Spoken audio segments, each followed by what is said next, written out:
So like a true professional, amidst all of the drama, BTS JIN kept going to work. Yes, he showed up, and this time he showed up in Milan, Italy, to be an ambassador for the House of Gucci.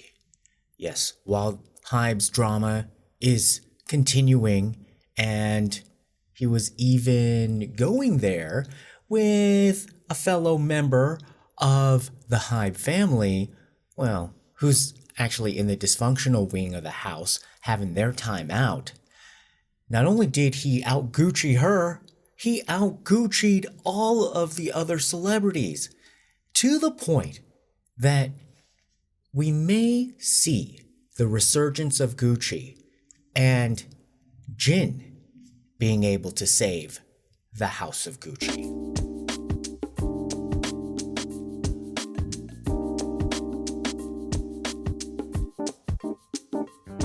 So is Gucci really in trouble? You know, I didn't know 80% of what I'm about to tell you about Gucci. Gucci is in trouble, y'all, and we'll go into that more later. But it has been in trouble, and yeah, if you did see the movie House of Gucci, you would know that it's had a history of trouble. Its sales have not been doing well, and it looks like that BTS JIN is gonna have to save the House of Gucci while he's at the same time saving the House of HYBE. And if you've looked at Gucci from the movie The House of Gucci, read any of the books, looked a little bit into Gucci, that place is full of drama, has always been so dramatic. We'll go into that, but let's start off with JIN. We're here for JIN and his ambassadorship to Gucci. He went to Milan's Fashion Week, which is held twice a year, February and September. February looks at the autumn-winter fashions that are coming up, and then in September, we see next year's spring-summer fashions. So this is supposed to be Gucci's spring-summer of 2025. And apparently Milan Fashion Week, out of all the other fashion weeks around the world, focuses on ready-to-wear. What the heck is ready-to-wear? It's essentially the lines that are ready to be purchased right away at the department store. A lot of the fancy fashion shows, those are couture, which means if you want to buy it, you can't just go to a store and buy it. You actually have to go into one of the maisons, one of the houses, and get fitted, and they custom make it for you. So I believe Milan focuses on ready-to-wear. It's one of the 4 big global fashion weeks alongside New York, Paris, and London. And then sometimes when they say top 5, you have Tokyo. I don't know when Seoul is going to make itself on the list, but for a while, Seoul Fashion Week was kind of hot and popping for Korean designers especially, and also just kind of that up-and-coming vibe, although it's fallen on some corrupt hard times I've heard, so we'll see about Seoul. Anyhow, why Gucci though for JIN? And I really don't care about all of this Gucci-ness, but we have to make sure that Gucci is right for JIN, and JIN is right for Gucci. So JIN became Gucci's newest global ambassador last month in August. You know, he just came back from the military early this June, and right away he signed up to the Fred jewelry line. And he was the last BTS member to sign on to a luxury house as an ambassador. As a group, if you remember, BTS had been Louis Vuitton menswear ambassadors, but starting in early 2023, the members individually signed ambassadorships for these very luxury, expensive brands: RM, Bottega Veneta, Suga, Valentino, J-Hope, Louis Vuitton, Jimin, Dior, V, Celine, Jungkook, Calvin Klein.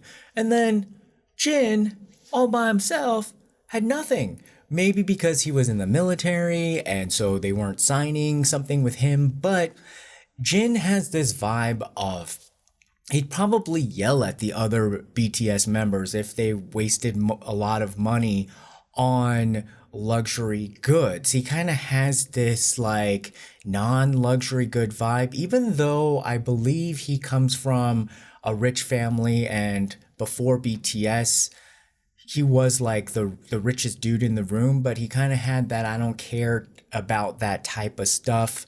He's always like in his pajamas and playing video games when he does the live. So to me, he's like one of the most down to earth K-pop stars. However, you still gotta work it. And the cool thing about Jin is that he can totally do his pajamas, and on the same day, he's gonna slap on his Gucci and go to work and do a photo shoot, do a video shoot, a campaign, do a fashion show, and look like he actually belongs in it. The reason why I think now that it does make sense, I mean, I had to do so much Gucci research. I am out Gucci'd, but the trend for this season is casual grandeur. It's supposed to be a uniform type of clothing for the nonchalant jet setter. And nonchalant means, kind of like, I don't care, I'm not taking this too seriously. I think that actually does fit Jin. Jin, it does make sense, because when you put some couture onto Jin, or you put some fashion onto Jin, it makes it look good. But he's not trying, which makes it even look better, which basically you gotta give it to Jin and Gucci making actually a pretty good partnership. So casual grandeur, just remember that that's kind of the theme, the running kind of vision that this new creative director has over at Gucci. So he was on the front row. Oh yeah, he looked really cool. Going to Milan, he was mobbed at the airport.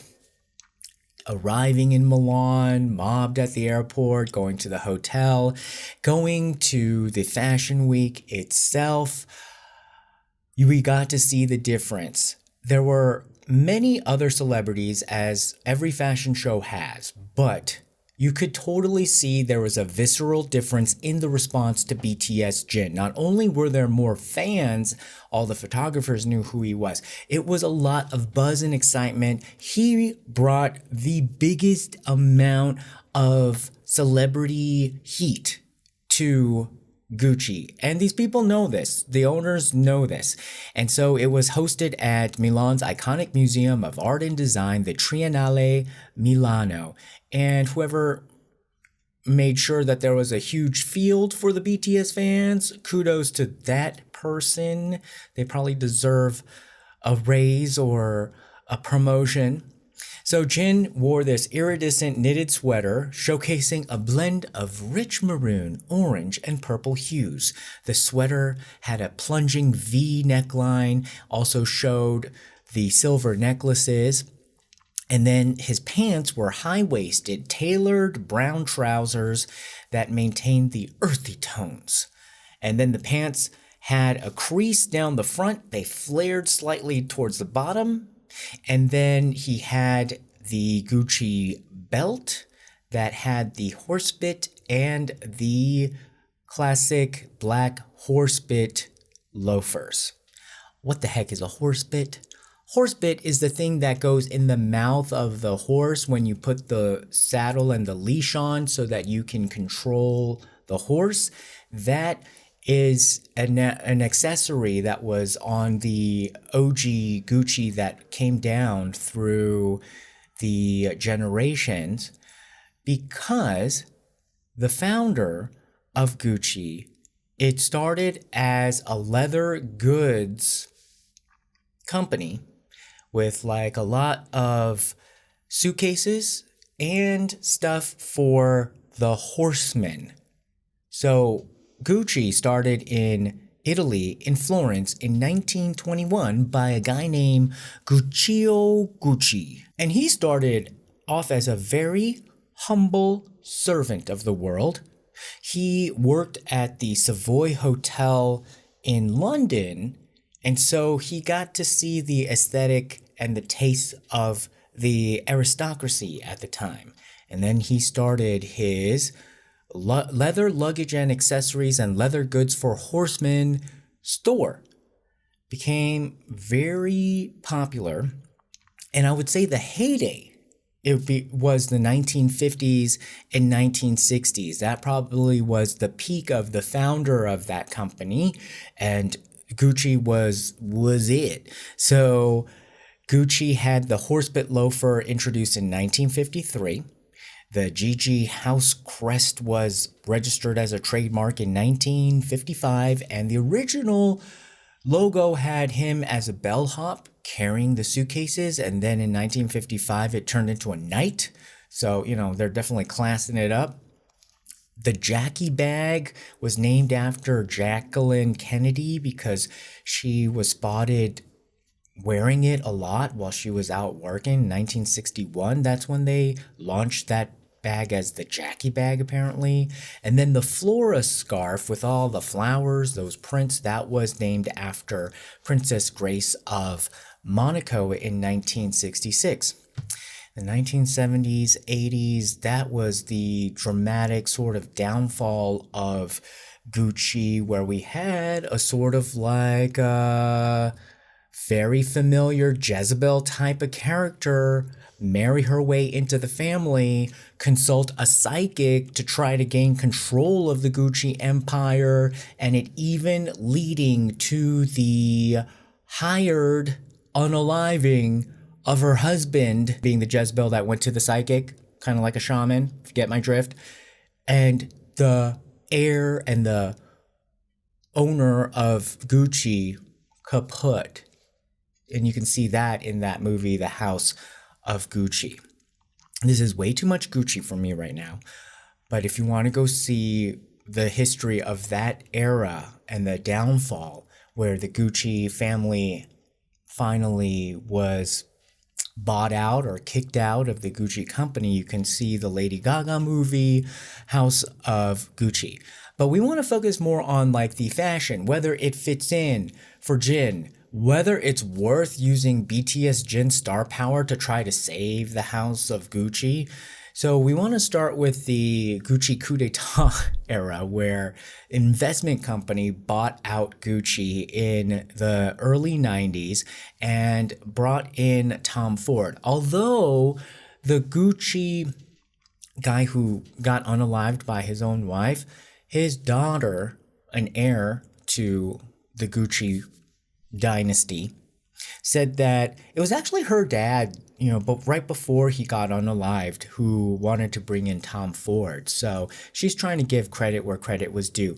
But in any case, whether it was the Gucci family's last thing that they did, or whether it was also the idea of the investment company that bought out Gucci, they brought in this guy named Tom Ford, who you probably know now, super famous designer, but he really made his name as a creative director of Gucci, and he turned Gucci more from the leather goods into fashion.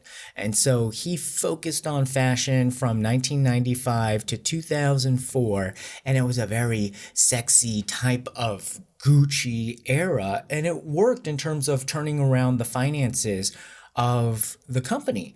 So kudos to Tom Ford on that. Then in 2006, there was Frida Giannini, who came from the handbag department of Gucci. She became the creative director, and she turned Gucci a little bit less away from the fashion and wanted to do more of this androgynous bohemian style with a 19th century reminiscence. So when you saw all those florals, those boom florals, that was her, and she was there from 2006 to 2015. It was a little bit controversial because it seemed like they didn't really, it kind of floundered again, although it was kind of like up and down. And the fashion itself was based, she said, on that Grace Kelly scarf with all the florals, even though it looked like they were just ripping off like prints from any wallpaper during that era. And it was very colorful and very bright. And this is where I would kind of think that they started to, it seemed like in the early days they were kind of trying to figure out where it was going. And I believe she also came from Fendi, so it had a Fendi vibe. And then it really went into what I consider GAZPROM Gucci. Okay, GAZPROM as in like that state-run oil company that pumped a lot of money to the oligarchs. And this was like Russian money, like it was the Russian elite in the first row, I think. It felt like GAZPROM Gucci, okay? And then the next creative director, Alessandro Michel, he, for 7 years, from 2015 to 2022, I believe really leaned hard into that as that androgynous, I'd say GAZPROM Gucci aesthetic, except this was like GAZPROM Gucci on derivatives, okay? It was boom, like color, richness, tapestries. It literally looked like they raided the Anastasia or, you know, the Romanov family's old tapestries and just like made outfits from it. And this is my hunch, is that it all came to an end in 2022 because that's when the Russian sanctions kicked in. Vladimir Putin invaded March 2022 Ukraine. Then there was that worldwide freezing of assets.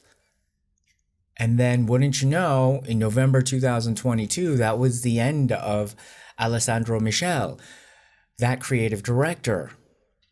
Then Gucci in 2023 named Sabato De Sarno, and he was the one that wanted to really bring this more casual grandeur to Gucci. And if you look at the work that he's done, like he's really just tried to hit the ground running with his stamp and his new different product line.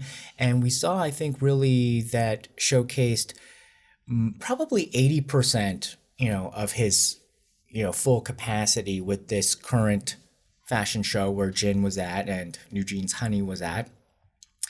And it really featured like these dark colors, monochrome colors. And he said that he was more inspired by Jackie Onassis or Jackie Kennedy, kind of like that old casual richness and aristocratic type of approach to luxury, where it's kind of like quiet luxury, but not so quiet like it's on mute, like Loro Piana, where like you don't want to carry around like a special cashmere wash detergent with you wherever you go, but more staples, more practicality, very durable yet fashionable and basically high fashion.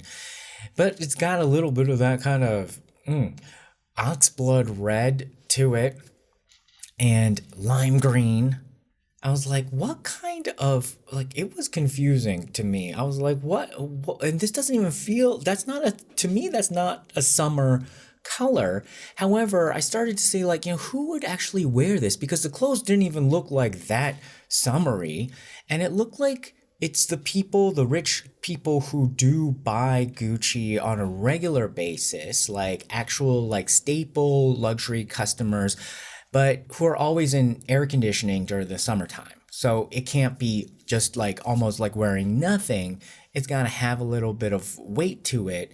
And so I immediately thought like Dubai Bling Gucci, like even like Camilla Vargas or Queen of the South, Teresa Gucci, Michelle Yeoh Gucci. All these places where the outside is not really a place where you're just like sunning and like, you need your swimsuit. You're not jumping off of a yacht in Capri. You're basically like in air conditioning and you're there to talk to somebody. That's the kind of vibe that I got from this Gucci. And it was more about less like GAZPROM Gucci and more about like, okay, work-life balance Gucci. bring out the Gucci. I gotta put on some Gucci, go to an event, and come back and take care of my life. It looked like people who actually had stuff to do type of Gucci, not like the previous Gucci, Bohemian Gucci, where it looked like it's for the idle rich, like people who don't really have anything to do that day and they're just like floating around like some villa in Lake Como. No, these are the people who are just like flying in, flying out, going to work, like having someone to meet, having to have a difficult conversation. So it's just like, I need to get my battle armor on, bring out the Gucci, like that kind of Gucci. So Jin, I think, fits into that because it's more of like, all right, I gotta go work, bring out the Gucci. He wore his Gucci. He did, it was draining. You could totally see that it was a lot of work for him. And, he had to look like, had to bring it with the Gucci-ness. And, he was really, you could tell like when his reaction, or you could tell that people really understood that he was important to the business, the creative director, when they said hello on camera. When the chairman and CEO of the parent company, François-Henri Pinault, greeted him and talked to him. HANNI was seated next to the president and CEO of Gucci, so that was kind of nice that she was sitting next to them, and seemed like, they were like parents taking care of her, and Jessica Chastain was a few seats down. Jin, though, was like, I think in the more primo VIP area, because, by the way, the chairman of the parent company is higher than the Gucci CEO. So Jin was seated next to Dakota Johnson, and across the way there was Anna Wintour. So he was in like the VIP section. If you see the video of the fashion show, they'll pan through and show a lot of the audience during the initial part of the runway, and you could see like those are the influencers, and then I don't know what kind of hierarchy they put, but there was a little hierarchy. So you got the fancier people were towards the end of the runway line. So Gucci is promising like that they are trying to revamp and re-energize the company, because Gucci is part of this group called KERING. Not like I care about you. It's like KERING. And it's a big consortium. It's sort of like LVMH. I guess it's the main competitor if you look at the brands. So it has Gucci, Saint Laurent, Bottega Veneta, Balenciaga, Alexander McQueen, Brioni, Boucheron, Pomellato, Dodo, and some other stuff. And the entire company makes about $20 billion a year in a good year, but the revenues have been very bad lately. And Gucci is the biggest company within the entire portfolio. So Gucci is extremely important to them. It makes about half of the revenues every year, but revenue has been really down at Gucci, and 39% of Gucci's revenues were generated in the Asia Pacific market, but that has dropped 30%. Overall, Gucci revenues are down 20% and operating income is down 44%. That basically means they need JIN to save Gucci. Y'all need to be buying more Gucci, but is it worth it? Why? So that's why we're going into this, because as BTS Army, everybody has limited funds, or most everybody has limited funds. So it's like, are you going to be supporting JIN through purchasing Gucci, and is it worth it? In any event, the least Gucci can do is give JIN an affiliate code, because they should know which amount of sales are due to him. So give him an affiliate code, Gucci. So Gucci is trying to reclaim its place, because even though GAZPROM Gucci had its like ups and downs, it did really well financially, and it did really well even in terms of a brand ranking. Apparently back in 2019, it reached about second place in terms of brand value, and it was only behind Porsche. And so Now it's about fifth or sixth, and like Chanel is above it, Hermes is above it, Louis Vuitton is above it. So it's trying to regain its place. It's not as if Gucci's disappeared or is going to go anywhere, but they really want to, be strong and back on top and have a different direction. So some of the things that I think I've noticed from the Gucci vibe from this fashion show was that it's about the staples, because they really, when you think about when you saw the influence from the Jacqueline Kennedy bag, that's a very practical bag. It's nice, but it's muted, it's very demure, it's very mindful, and it may be worth the investment because you're going to use it repeatedly. It's not just a once, you could only be seen once in it because it's so flashy.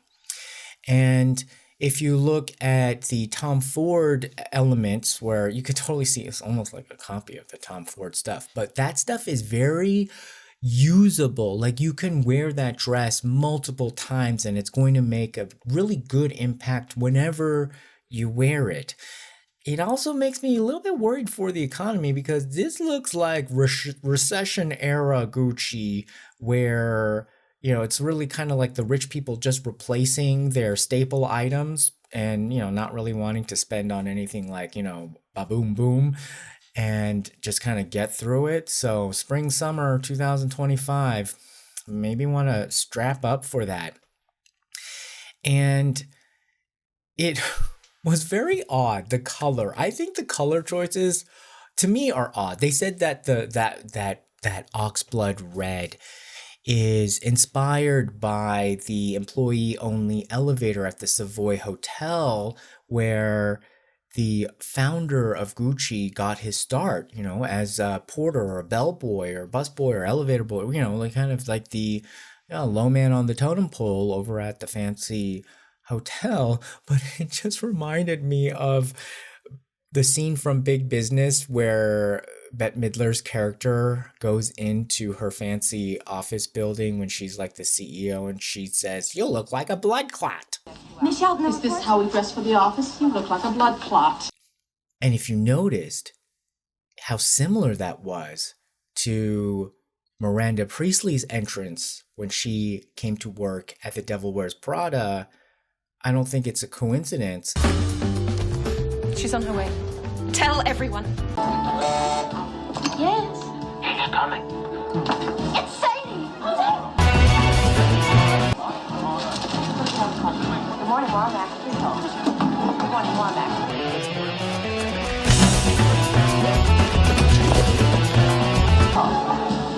Good morning, Womack.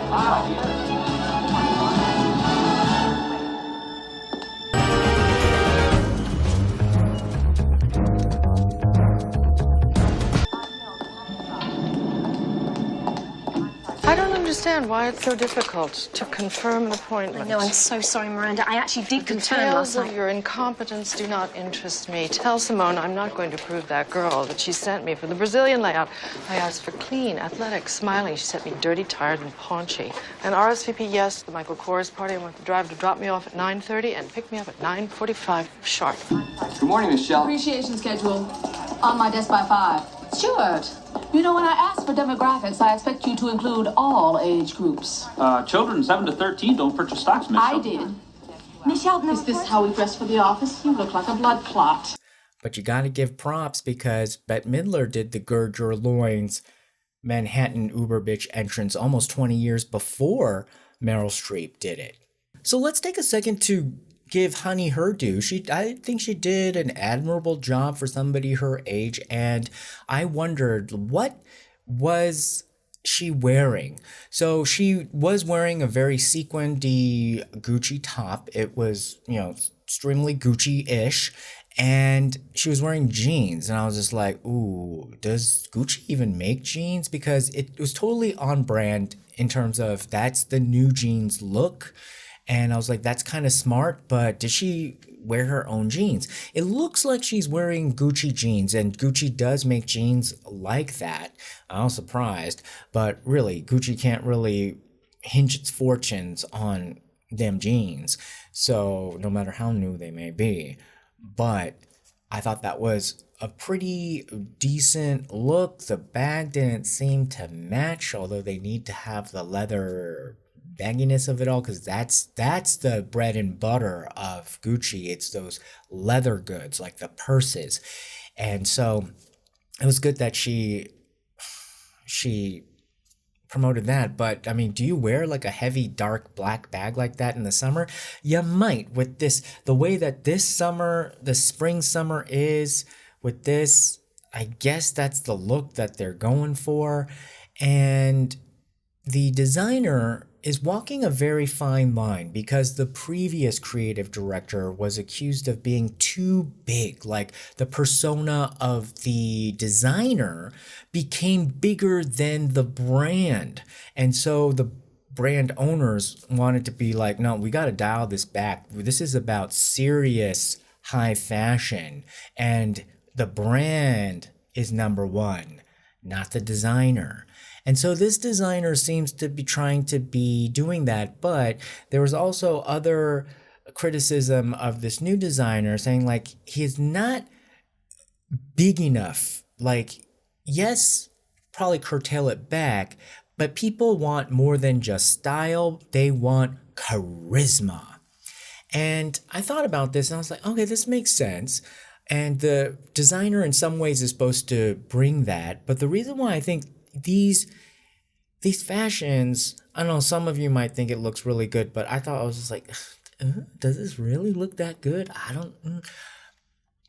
I think though where it does work is that if you wear these clothes, you have to make it work. You have to bring your own charisma to it. And that's what I liked about this. And that's why I think it does work for JIN, is because not everybody can wear these clothes, and nor should you. You should be wearing the ones that you gravitate towards, that really bring out your personality, which basically means your charisma, or like your individual character or individual power. So really these clothes are kind of an avenue for you to show up as your best self. And if you don't work these clothes, it doesn't work. It doesn't do the work for you. And the way that I was able to contrast this was randomly the spring summer 2025 fashion show for Ralph Lauren popped up on my feed, and I looked at that and I was just like, immediately, boom. I was like, well, first of all, I was like, why are they not in Milan? And I was like, well, is this how they do like maybe a garage sale in the Hamptons? They're just like doing a fashion show. But Naomi Campbell walked it, Christy Turlington walked it, even Anna Wintour was there. So this was like the real fashion show. And then immediately you saw all these clothes, and yes, they were designs that you've seen before, but to me that this made sense as spring summer 2025, ready to wear. Like, this is what you would buy at the department store. And honestly, if you can fit into these clothes, like, there was nothing of this whole entire line that most people would reject. But then so it seemed like it was perfect. They probably got if you just put it into designer report card land, perfect. But there was something missing. And I was just like, but I was thinking about the Gucci show, and I was like, but even if some of those clothes, like, you fit well, I don't know if you'd want to wear, like, you'd probably feel like, I don't know if I could wear this, because it's just so, like, different. But it requires you to kind of, push your personality out there to make it work. Whereas these Ralph Lauren clothes, like, none of it would be offensive if you wore it. But what I felt like from looking at the models even, you don't know who these people are. Like, the personality just gets blocked by this standard kind of uniform of this Ralph Lauren. And then you don't even know if this is 2025, 2005, or 1985. It's like almost all the same clothes. And then it just, after a while, it just felt like I was watching a soup of ranch dressing. Because ranch dressing, nobody turns down ranch dressing. Everybody likes to put ranch dressing on everything. But there comes a point where it's like, this is not dipping a chicken tender into ranch. This is chicken tender flavored ranch dressing. You're literally making excuses to eat ranch. This is not a carrot that you're dipping into ranch. It's a carrot flavored ranch dressing.